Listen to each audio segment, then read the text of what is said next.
সেই রাতে আয়েন আল সামা গ্রামের সমুদ্র নিজের মতো ছিল না। ঢেউগুলো পাথরে আছড়ে পড়ছিল এমন শব্দে যেন শোকার্ত মায়েদের কান্না, আর আকাশ ফেটে বেরিয়েছিল বিদ্যুৎ, যা অন্ধকারকে আলোকিত করার চেয়ে বেশি কালো মেঘের ভূতগুলোকে প্রকাশ করছিল। সেই নির্ণায়ক মুহূর্তে তরুণ জেলে হামেদ জানত না যে তার জাল, যা সে হালাল রিজিকের খোঁজে ফেলত, এবার এমন এক ভাগ্য ধরবে যা তার শান্ত জীবনের ভিত্তি নাড়িয়ে দেবে এবং তার সাধারণ কুঁড়েঘরকে দুটো জগতের মধ্যে যুদ্ধক্ষেত্র বানিয়ে দেবে। হামেদ ছিল এক তরুণ, গায়ের রং কালো, সূর্য তার মুখকে পুড়িয়ে আরও মর্যাদা ও সৌন্দর্য দিয়েছিল।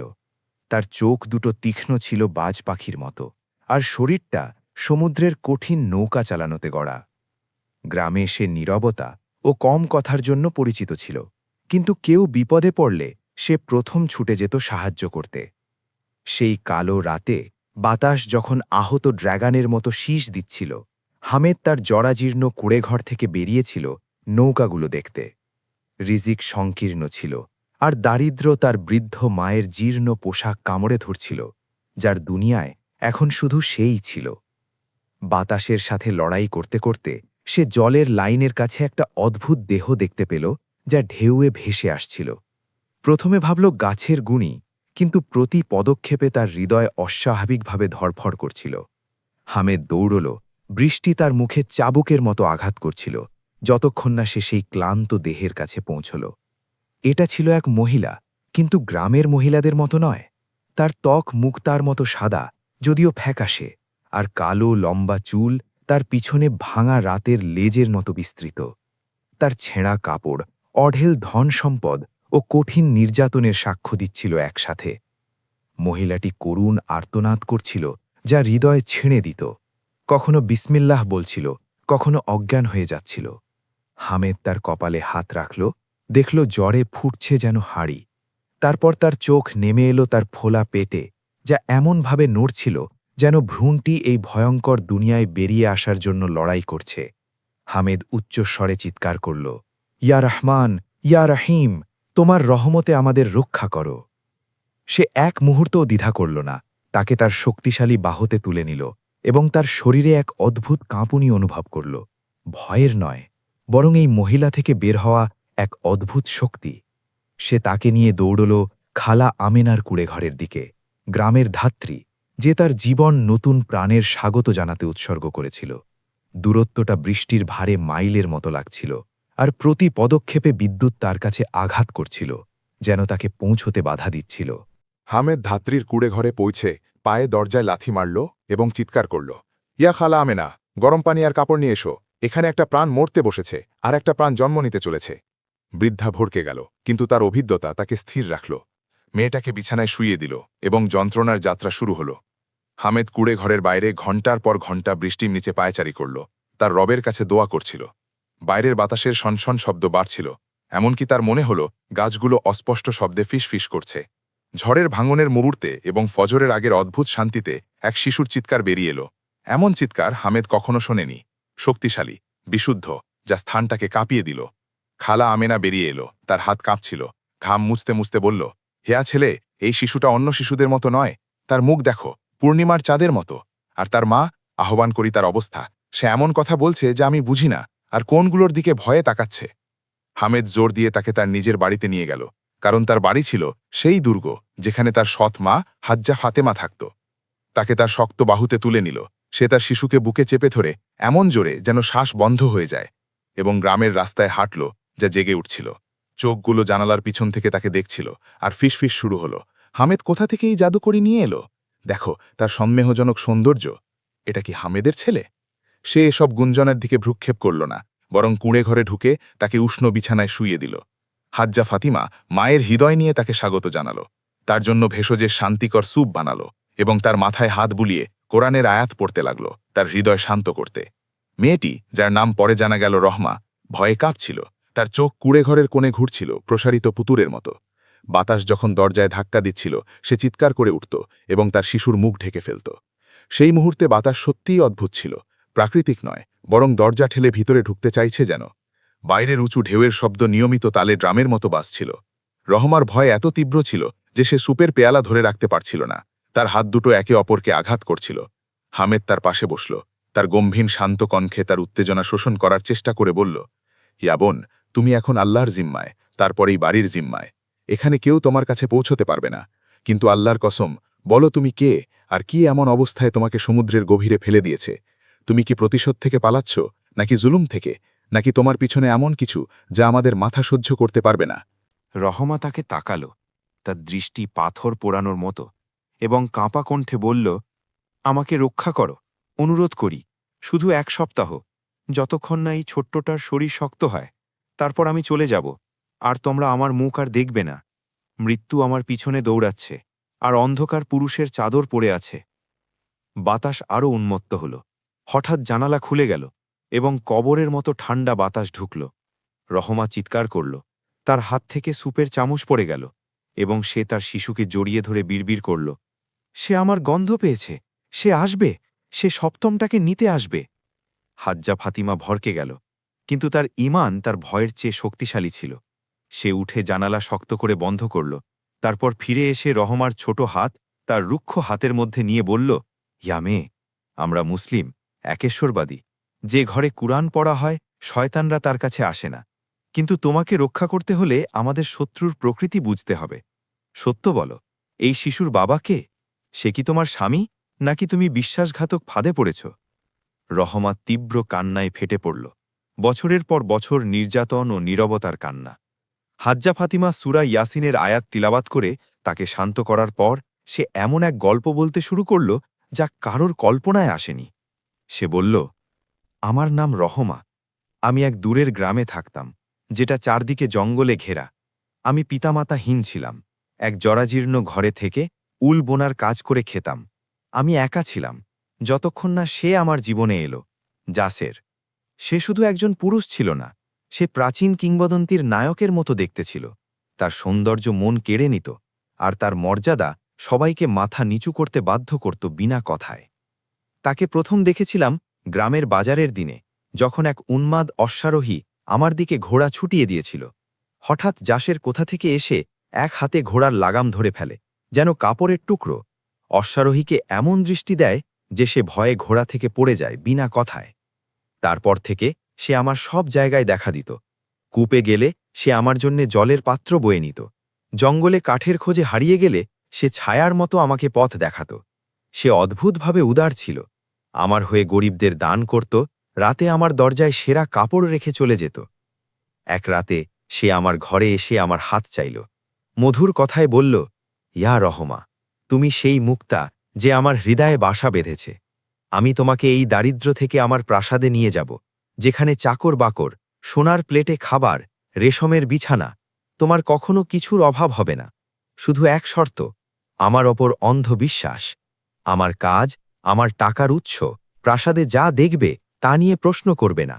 আমার আজ্ঞাকারিণী স্ত্রী হও, আমি তোমার বিশ্বস্ত গোলাম হব। আমি রাজি হলাম ইয়ামা। কে সোনার থালায় জান্নাত প্রত্যাখ্যান করে? কিন্তু আমি জানতাম না যে সেই জান্নাত আসলে সজ্জিত জাহান্নামের দরজা।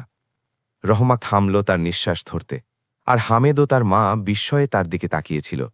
কুঁড়ে ঘরের নীরবতা এত ভারী হয়ে গিয়েছিল যে তাদের হৃদয়ের ধুকপুক শোনা যাচ্ছিল। পরবর্তীতে কি হয়েছিল তা জানার অপেক্ষায়। রহমা গভীর নিঃশ্বাস নিল, যেন বুক থেকে আগুনের অঙ্গার বের হচ্ছে, এবং তার কথা চালিয়ে গেল। জাসেরের সাথে বিয়ের পর সে আমাকে চিন্তা করার বা প্রতিবেশীদের বিদায় বলার সময় দিল না। আমাকে তার কালো ঘোড়ায় তুলে নিল, যেটা ধোয়া নিঃশ্বাস নিচ্ছিল যেন।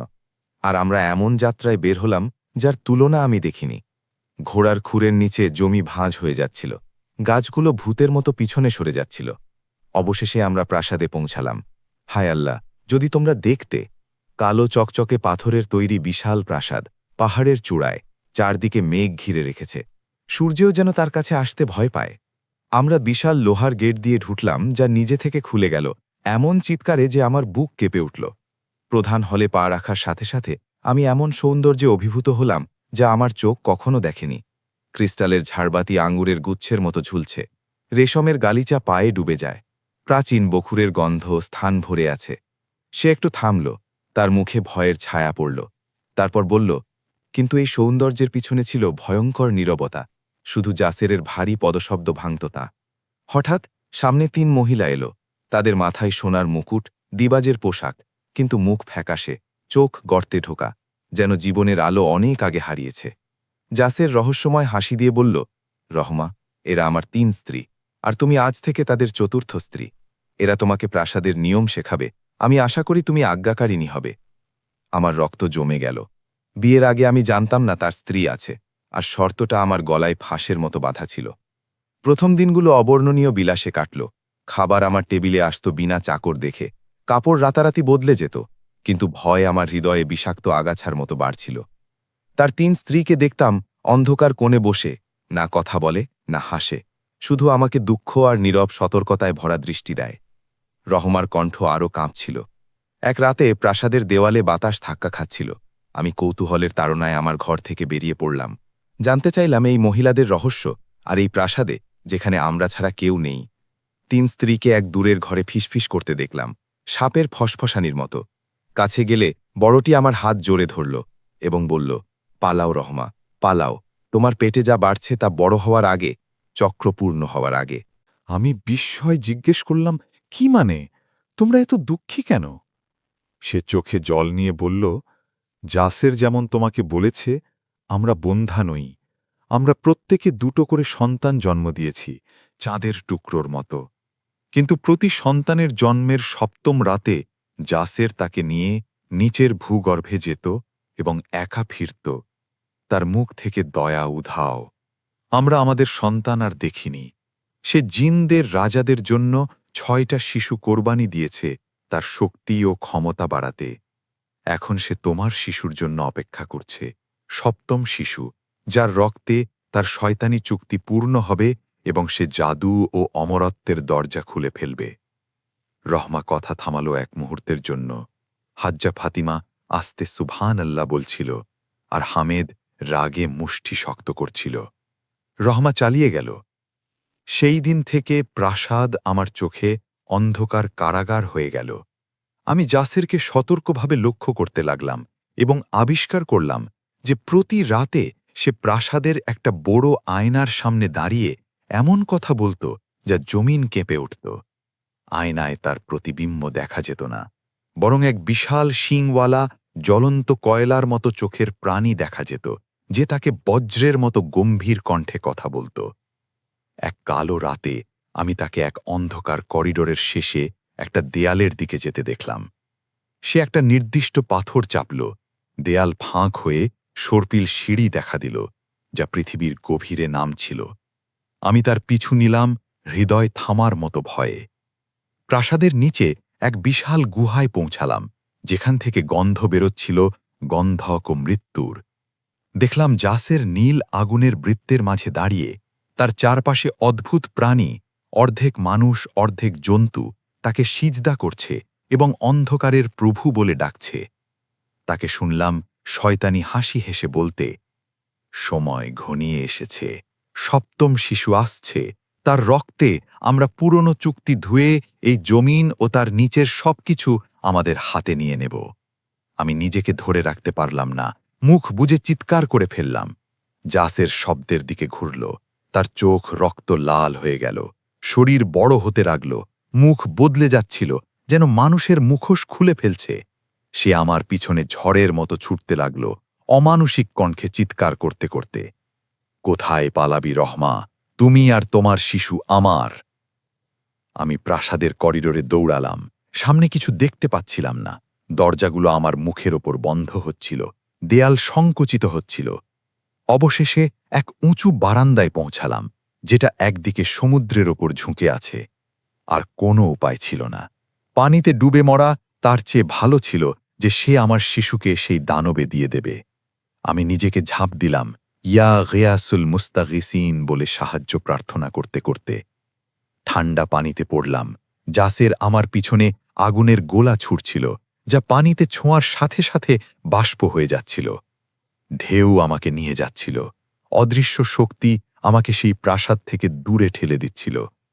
অবশেষে আমি অজ্ঞান হয়ে গেলাম এবং তোমাদের হাতে জেগে উঠলাম।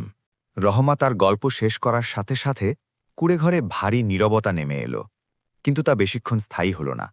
হঠাৎ দেয়াল কাঁপতে লাগল, বাইরের বাতাস ভুখা নেকড়ের মতো চিৎকারে পরিণত হল। রহমা ভয়ে শিশুকে জোরে জড়িয়ে ধরে চিৎকার করল, সে আমাকে খুঁজে পেয়েছে, জাসের এখানে, সে সপ্তম শিশুর গন্ধ পাচ্ছে। হামেদ তাড়াতাড়ি উঠে তার মাছ ধরার কুড়াল নিল। মাকে বলল, ইয়া মা, তিলাওয়াত চালিয়ে যাও, যাই হোক না কেন থেমো না। আর রহমা দরজার ফাঁক দিয়ে এক বিশাল ছায়া দেখছিল। মানুষের ছায়া নয়, আর দুটো চোখ ফুটো দিয়ে জ্বলজ্বল করছিল ভয়ঙ্কর প্রতিশোধের সাথে। মহাযুদ্ধ এই গরিব কুড়েঘরের দোরগড়ায় শুরু হতে চলেছে।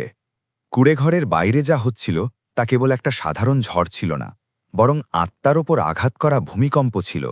হামেদের রক্ত জমে গেল যখন সে দেখল কাঠের দরজার হাতল ধীরে ধীরে নড়ছে, যেন কোনো অদৃশ্য হাত ঠান্ডা খুনির মতো খুলতে চাইছে। রহমা কোণে গুটিসুটি হয়ে তার শিশুর মাথা চাদরে ঢেকে অস্পষ্ট কথা বিড়বিড় করছিল।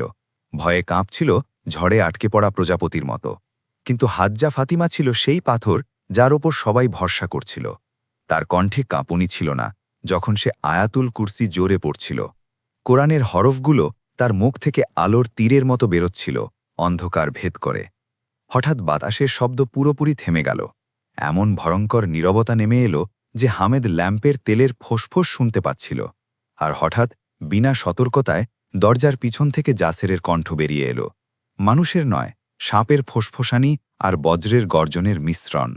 সে বলল, ইয়া গরিব জেলে, যা তোমার নয় তা আমাকে দিয়ে দে, আমি এই সমুদ্র তীরের বালি তোমার হাতে সোনা বানিয়ে দেব। রহমা ও তার শিশুকে বের করে দে, নইলে এই কুড়েঘর তোদের সবার কবর হবে।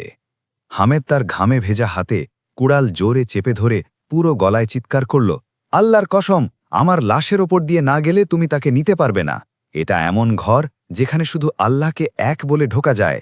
তুমি তো শুধু এক বিতাড়িত শয়তান, আমাদের ওপর তোমার কোনো ক্ষমতা নেই। জাসেরের হাসি এত জোরে হল যে কুড়েঘরের দেয়াল কেঁপে উঠল, মাটির পাত্রগুলো প্রায় ভেঙে পড়ছিল। সে বলল, ক্ষমতা? আমার রাজত্বে আমিই ক্ষমতা। এই শিশু নতুন চুক্তির চাবি। রহমা, তুমি শুনছ তো? প্রাসাদ ভুলে গেছ, রেশম আর সোনা ভুলে গেছ, এই জরাজীর্ণ কুড়েঘরের বদলে আমার রাজত্ব ছেড়ে দেবে? নিজের থেকে আশা না করা সাহসে রহমা মাথা পুলল এবং আহত কিন্তু শক্তিশালী কণ্ঠে বলল, তোমার রাজত্ব মিথ্যে, তোমার সৌন্দর্যের মতোই। আমি ভূগর্ভে সত্য দেখেছি, 6টা শিশুর রক্ত দেখেছি, তোমার আসল রূপ দেখেছি। আল্লাহর কসম, এই শিশুর একটা চুলও তুমি ছুঁতে পারবে না, যদি পৃথিবীর সব শয়তান তোমার সাথে মিলেও যায়। সেই মুহূর্তে কল্পনার চেয়েও অদ্ভুত কিছু ঘটল। কাঠের দেয়াল থেকে কালো আঠার মতো তরল বেরোতে লাগল। গন্ধকের গন্ধ নিঃশ্বাস বন্ধ করে দিচ্ছিল। হামেদ আর অপেক্ষা করল না, দরজা জোরে খুলে আল্লাহু আকবার বলে বেরিয়ে পড়ল। বাইরে যা দেখল তাতে তার চুল পেকে যাওয়ার মতো অবস্থা হল। আইন আল সামাক গ্রামের আর কোনো চিহ্ন ছিল না। কুঁড়েঘরকে ঘিরে ছিল ঘন লাল কুয়াশা, আর তার মাঝে দাঁড়িয়েছিল জাসের, কিন্তু রহমা বর্ণনা করা সুদর্শন যুবক নয়, বিশাল উচ্চতার এক প্রাণী, কালো চাদর পরা, যার থেকে মানুষের হাতের মতো অংশ ঝুলছে। মুখের অর্ধেক মানুষের আর অর্ধেক হাড়ের খুলি, যেখানে একটা আগুনের রঙের চোখ জ্বলছে। জাসেরের পিছনে ছিল বিকৃত প্রাণী, কেউ 4 পায়ে হাঁটছে, কেউ বাদুড়ের ডানায় উড়ছে। জাসের তাদের চিৎকার করল, কোরবানি নিয়ে এসো! প্রাণীগুলো কুঁড়েঘরের দিকে ঝাঁপিয়ে পড়ল, কিন্তু হামেদ দোরগোড়ে পর্বতের মতো দাঁড়িয়ে কুড়াল দিয়ে ডানে বামে আঘাত করছিল। প্রতি আঘাতে একটা প্রাণী ছাই হয়ে যাচ্ছিল এবং এমন চিৎকার করছিল যা শরীর কাঁপিয়ে দিত। ভিতরে হাজ্জা ফাতিমা উচ্চস্বরে তিলাওয়াত করছিল, কুল জাল হাক্কু ওয়া জাহাকাল বাতিলু, ইন্নাল বাতিলা কানা জাহুকা। প্রতি আয়াতের সাথে লাল কুয়াশা একটু একটু সরছিল, প্রাণীগুলো ব্যথায় পিছু হটছিল। যুদ্ধ চলাকালীন রহমা হামেদকে চিৎকার করে বলল, ইয়া হামেদ, সে আমাকে চায় না, সে শিশুর রক্ত চায়, ফজরের আগে আচার পূর্ণ করতে।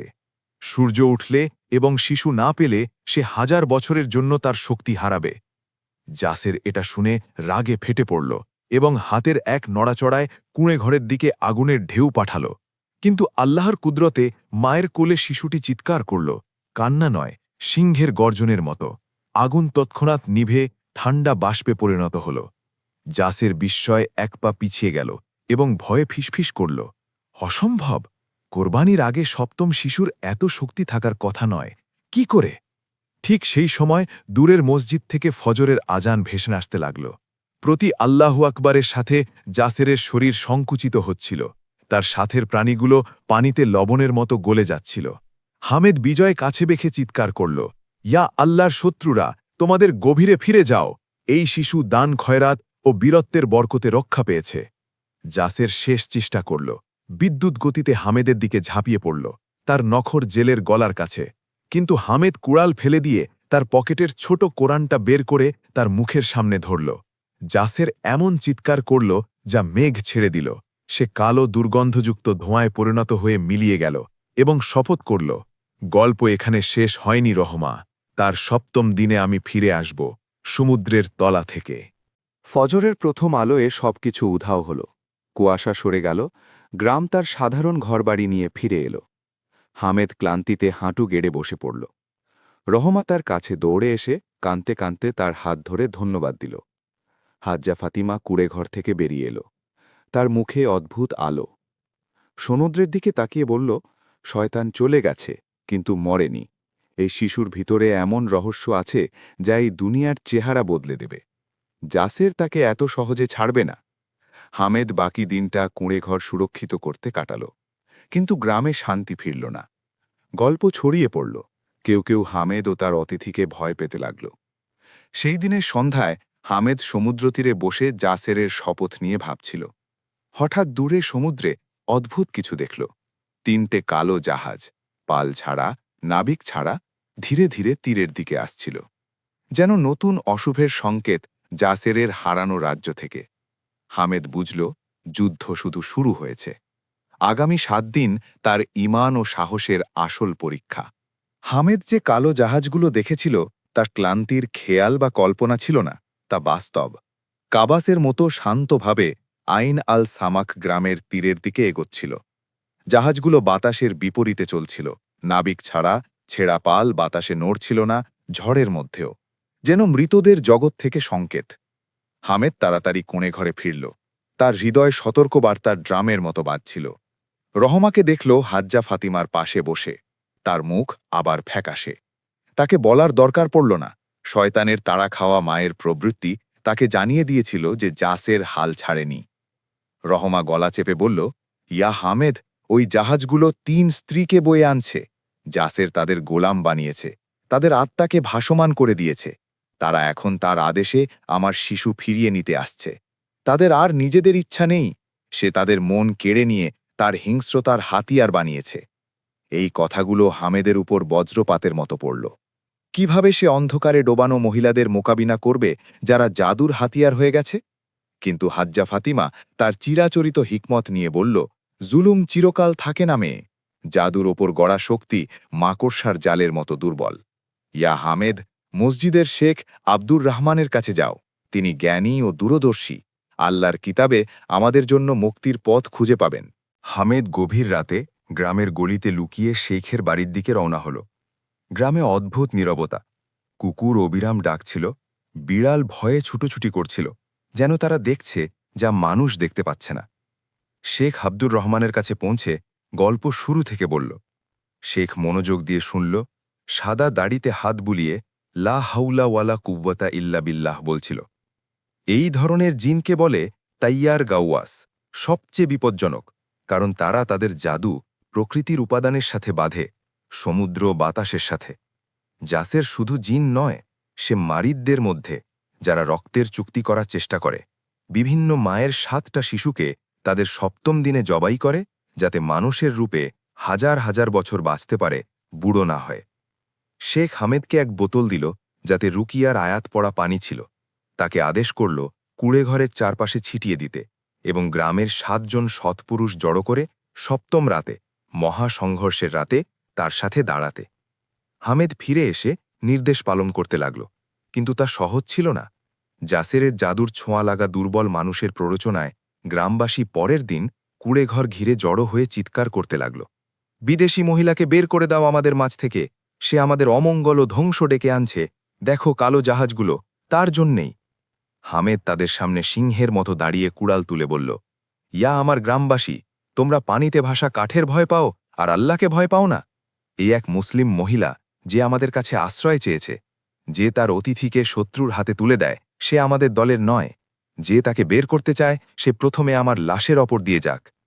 কেউ কেউ লজ্জায় পিছিয়ে গেল, কিন্তু দূর থেকে বিদ্বেষের দৃষ্টি কুঁড়েঘরকে তাড়া করছিল। এদিকে কুঁড়েঘরের ভিতর রহমা তার শিশুতে অদ্ভুত কিছু আবিষ্কার করল। কালো জাহাজগুলো যত তীরের কাছে আসছিল, শিশুর বুকে একটা ছোট তিল দেখা দিচ্ছিল, সূর্যের মতো। আর হাজ্জা ফাতিমা কুরআন পড়লে তা হালকা আলো ছড়াচ্ছিল। রহমা কেঁদে বলল, ইয়া খালা ফাতিমা, আমার ছেলে অন্য শিশুদের মতো নয়। সে খালি কোণে হাসছে, যেন ফেরেশতাদের বেঁকছে যারা তাকে পাহারা দিচ্ছে। জাসের জানে এই শিশু বেঁচে থাকলে তার ধ্বংস। ষষ্ঠ রাত এলো, সপ্তম দিনের আগের নির্ণায়ক রাত। কালো জাহাজ থেকে ৩ মহিলা নামল, যারা পানির ওপর দিয়ে হাঁটছিল ছায়ার মতো। তাদের পরনে সাদা কাফনের মতো কাপড়, মুখ কালো ওড়নায় ঢাকা। তারা তীরে দাঁড়িয়ে গান গাইতে লাগল। গান নয়, মন্ত্রের মতো চিৎকার, যা মানুষকে সমুদ্রে ঝাঁপ দিতে প্ররোচিত করে। গ্রামের কিছু যুবক সম্মোহিতের মতো পানির দিকে হাঁটতে লাগল। হামেদ, শেখ আব্দুর রহমান ও সৎ পুরুষেরা বেরিয়ে এসে উচ্চস্বরে তাকবীর ধরল, আল্লাহু আকবার, আল্লাহু আকবার। প্রতি তাকবীরে গানের শব্দ দুর্বল হচ্ছিল। মহিলারা হৃদয়ে বিদারক চিৎকার করছিল। সেই মুহূর্তে জাসের পানির ওপর প্রকট হল। এবার জিনদের লোহার বর্ম পরা, হাতে নীল স্ফুলিঙ্গ বেরোনো বর্ষা। সে পাহাড় কাঁপানো কণ্ঠে বলল, ইয়া হামেদ, সময় শেষ। কাল সপ্তম দিনের সূর্য উঠবে আর শিশু আমার হাতে থাকবে। আর এই মহিলারা তোমার মতোই পবিত্র স্ত্রী ছিল রহমা। দেখো আমি তাদের সাথে কি করেছি যখন তারা অবাধ্য হয়েছিল। তোমাকে পঞ্চম গোলাম বানাবো, যে আমার জাহাজ ভুলে যাওয়ার সমুদ্রে চালাবে। বাতাস এত প্রবল হল যে কিছু গাছ উপড়ে গেল। সমুদ্র গ্রামের দিকে উপচে পড়তে লাগল। হামেদ মুয়াজ্জেনাত পড়ছিল আর রুকিয়ার পানি কুঁড়েঘরের চারপাশে ছিটাচ্ছিল। হঠাৎ জাসেরের পায়ের নিচ থেকে জমিন ফাঁক হল। আলোর সুতো বেরিয়ে তার পা বেঁধে ফেলল। সে ভয়ঙ্কর চিৎকার করে জাহাজের দিকে পিছিয়ে গেল। হামেদ বুঝল এটা কেবল কৌশল। জাসের সপ্তম দিনের ফজরে শেষ হামলার জন্য তার সব শক্তি জড়ো করছে। হামেদ, রহমা আর হাজ্জা ফাতিমা সেই রাত কাটাল নামাজ ও কিয়ামে। শিশুটি তার দোলনায় অবর্ণনীয় শান্তিতে ঘুমাচ্ছিল, যেন জানে অদৃশ্য সেনাবাহিনী তাকে পাহারা দিচ্ছে। রহমা হামেদের দিকে কৃতজ্ঞতায় তাকিয়ে বলল, ইয়া হামেদ, তোমার জন্য না হলে আমার ছেলে আজ সেই ভয়ঙ্কর গুহার তলায় লাশ হয়ে থাকত। আমরা বেঁচে ফিরলে আমি সারা দুনিয়াকে বলবো এক গরিব জেলের কথা, যে তার মর্যাদায় সবচেয়ে ধনী ছিল। হামেদ হাসল এবং বলল, আমরা এটা তোমার প্রশংসার জন্য করছি না রহমা, আল্লাহর আনুগত্যের জন্য করছি। এখন প্রস্তুত হও, ফজর কাছে, তার সাথে শয়তান তার সব শক্তি নিয়ে আসবে। নিশ্চিত থেকো, আল্লাহ আমাদের নষ্ট করবেন না। ভোরের প্রথম মিথ্যা আলোর সাথে কালো জাহাজগুলো আকাশে সবুজ আগুন ছুটতে লাগল। জাসের বিশাল আকারে রূপান্তরিত হতে লাগল। তার ডানা গ্রামের আকাশ ঢেকে ফেলছিল। সপ্তম রাতের শুরু ঘোষণা করে সেই মহাসংঘর্ষ, যা রহমা ও তার শিশুর ভাগ্য এবং পুরো আইন আল সামাক গ্রামের ভাগ্য নির্ধারণ করবে। সেই মুহূর্ত এসেছে যার জন্য নিঃশ্বাস আটকে ছিল। সপ্তম দিনের রাত, যার জন্য শয়তান শপথ করেছিল। আইন আল সামাক গ্রামের আকাশ ফজরের ইঙ্গিত দিচ্ছিল না, বরং কুঁড়েঘরের ওপর কয়লার মতো মেঘ জমছিল। বিদ্যুৎ সমুদ্রে আঘাত করে কালো জাহাজগুলোকে রক্তের রঙে রাঙাচ্ছিল। হামেদ কুঁড়েঘরের দরজার সামনে দাঁড়িয়েছিল, এক হাতে কুরআন, অন্য হাতে কুড়াল। তার মাথায় বাবার সততার স্মৃতিচিহ্ন হিসেবে সবুজ পাগড়ি। তার পাশে শেখ আব্দুর রহমান ও 7 পুরুষ জিকির ও তাকবীরের অজেয় বৃত্ত তৈরি করে দাঁড়িয়েছিল। ভিতরে রহমা হাজ্জা ফাতিমার পিছনে বসে শিশু তার দোলনায় অদ্ভুত শান্তিতে ঘুমাচ্ছিল। হঠাৎ জমিন ফেটে ভয়ঙ্কর চিৎকার বেরোল। জাসেরের ছায়া তাদের সামনে প্রকট হল, কিন্তু এবার সে মানুষ বা সাধারণ জিন নয়। বিশাল দানব, শরীরে সাপের মতো আঁশ, চোখে ঠান্ডা নীল আগুন জ্বলছে। জাসের চিৎকার করল, ইয়া হামেদ, সময় এসেছে। আজ চুক্তি পূর্ণ হবে, পৃথিবী অন্ধকারের প্রভুর হবে। সপ্তম শিশুকে বের করে দে, নইলে এই গ্রামকে তার লোকসহ গিলে ফেলব। হামেদ ইমানদারের দৃঢ়তায় জবাব দিল, ইয়া অভিশপ্ত, ইমানদারদের উপর তোমার কোনো ক্ষমতা নেই। জমিন আল্লাহর, তিনি তা যাকে ইচ্ছা উত্তরাধিকার দেন তার বান্দাদের। এই শিশু তার কৃপা ও রক্ষায়। এই কথার সাথে জাসের হাত নেড়ে কালো জাহাজের দিকে ইশারা করল। তা থেকে যন্ত্রণাপ্রাপ্ত আত্মা ও ভূত বেরিয়ে পুরুষদের বৃত্ত ভেদ করার চেষ্টা করল। তাকবীরের শব্দ যত উঁচু হচ্ছিল, ভূতগুলো তত পিছিয়ে যাচ্ছিল এবং গলে যাচ্ছিল। জিকির কমলে জাসের এক পা এগোচ্ছিল। জাসের জিকিরের সামনে তার শক্তি দুর্বল বুঝে শেষ কৌশল করল। 3 নির্যাতিত স্ত্রীর ছবি হামেদ ও পুরুষদের সামনে দেখাল। তারা চিৎকার করে সাহায্য চাইছে, কিছু পুরুষ এক মুহূর্ত দ্বিধা করল, বৃত্তে ফাঁক হল। জাসের সুযোগ নিয়ে বিষাক্ত তীরের মতো কুড়ে ঘরে ঝাঁপিয়ে পড়ল। তার ডানার এক আঘাতে দরজা ভেঙে ফেলল এবং সে রহমা ও হাজ্জা ফাতিমার মুখোমুখি হল। রহমা চিৎকার করল, ইয়া আল্লাহ, ইয়া হাইয়ু ইয়া কাইয়ুম, তোমার রহমতে সাহায্য চাই। যেই মুহূর্তে জাসের তার নখর বাড়ালো শিশু ছিনিয়ে নিতে, সেই মুহূর্তে অলৌকিক ঘটনা ঘটল। শিশুর বুক থেকে সেই আলো বেরোল যা রহমা আগে দেখেছিল, কিন্তু এবার এত শক্তিশালী যে পুরো গ্রাম আলোকিত হয়ে গেল। রাতের মাঝে সূর্য উদিত হয়েছে যেন। জাসের পিছিয়ে গেল, চোখ ঢেকে ব্যথায় চিৎকার করতে লাগল। আলো তার শয়তানি শরীর পোড়াচ্ছিল। সেই মুহূর্তে হামেদ ও শেখ আব্দুর রহমান ভিতরে ঢুকল। শেখ চিৎকার করল, এখন ইয়া হামেদ, রুকিয়ার পানি ছিটিয়ে দে। হামেদ দানবের শরীরে পানি ঢালল। জাসের গলতে ও বিঘটিত হতে লাগল যেন চুল্লিতে মোম। সে তার শেষ চিৎকার করল, যা পাশের গ্রামেও শোনা গেল এবং দুর্গন্ধযুক্ত ধোঁয়ার মেঘে মিলিয়ে গেল। তার সাথে সমুদ্রে কালো জাহাজগুলো জ্বলে ডুবে গেল, আর 3 স্ত্রী তীরে তাদের মানুষী রূপে ফিরে এলো, বছরের পর বছরের কালো জাদুর বন্ধন থেকে মুক্ত। বাতাস থেমে গেল, মেঘ সরে গেল, সত্যিকার ফজরের সূর্য উঠল গ্রামের ক্ষত সারাতে তার আলোয়। রহমা আল্লাহর শুকরিয়া আদায় করে সিজদায় পড়ে গেল এবং তার শিশুকে জড়িয়ে ধরল। তাকে নাম দিল মনসুর, আল্লাহর বিজয়ের স্মরণে। যারা তাকে বিতাড়িত করতে চেয়েছিল তারা ঘর থেকে বেরিয়ে চোখে জল নিয়ে হামেদের কাছে ক্ষমা চাইল এবং আল্লাহর কাছে মাফ চাইল। হামেদের গরিব কুঁড়েঘর বরকতের তীর্থস্থানে পরিণত হল। রহমা, হাজ্জা ফাতিমা ও হামেদের সাথে এক পরিবারের মতো থাকল। মনসুর বড় হয়ে সৎ লোকদের একজন হল, যারা চুক্তি রক্ষা করে এবং মানুষকে অন্ধকারের অনিষ্ট থেকে বাঁচায়। সুদর্শন জেলে ও সপ্তম শিশুর গল্প প্রজন্ম থেকে প্রজন্মান্তরে বলা হতে লাগল, যাতে তারা জানে দারিদ্র্য টাকায় নয়, ঈমানের অভাবে, আর বীরত্ব ও মর্যাদা মানুষ ও জিনের শয়তানদের মোকাবিলায় সবচেয়ে শক্তিশালী অস্ত্র। এখানেই শেষ প্রিয়জনেরা, রহমা ও জেলে হামেদের গল্প। এটা আমাদের স্মরণ করিয়ে দেয় আল্লাহর কথা, নিশ্চয় শয়তানের কৌশল দুর্বল। অনিষ্ট যতই শক্তিশালী হোক, অন্ধকার যতই সেজেগুজে আসুক, আল্লাহর নূর চিরস্থায়ী। সত্যিকারের দৃঢ় বিশ্বাস পর্বত ধসিয়ে দেয়। আমরা আল্লাহর কাছে দোয়া করি, তিনি আমাদের ও তোমাদের প্রকাশ্য ও গোপন ফিতনার অনিষ্ট থেকে রক্ষা করুন এবং আমাদের তাদের একজন বানান যারা কথা শোনে এবং তার সেরাটা অনুসরণ করে। আমি তোমাদের প্রিয় ফলোয়ারদের গভীর থেকে ধন্যবাদ জানাই। তোমাদের জন্যই এই চ্যানেল বাড়ছে। তোমাদের সমর্থনে আমরা আরও গল্প নিয়ে আসতে পারি, যাতে শিক্ষা ও আনন্দ দুটোই থাকে।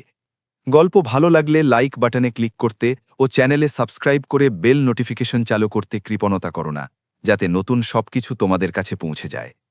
কমেন্টে শেয়ার করো কোন মুহূর্ত তোমাদের সবচেয়ে বেশি প্রভাবিত করেছে এবং জাসেরের এই পরিণতি তোমরা আশা করেছিলে কিনা। সুবহানাকা আল্লাহুম্মা ওয়া বিহামদিকা, আশহাদু আল্লা ইলাহা ইল্লা আনতা, আস্তাগফিরুকা ওয়া আতুবু ইলাইক। ওয়াসসালামু আলাইকুম ওয়া রাহমাতুল্লাহি ওয়া বারাকাতুহু।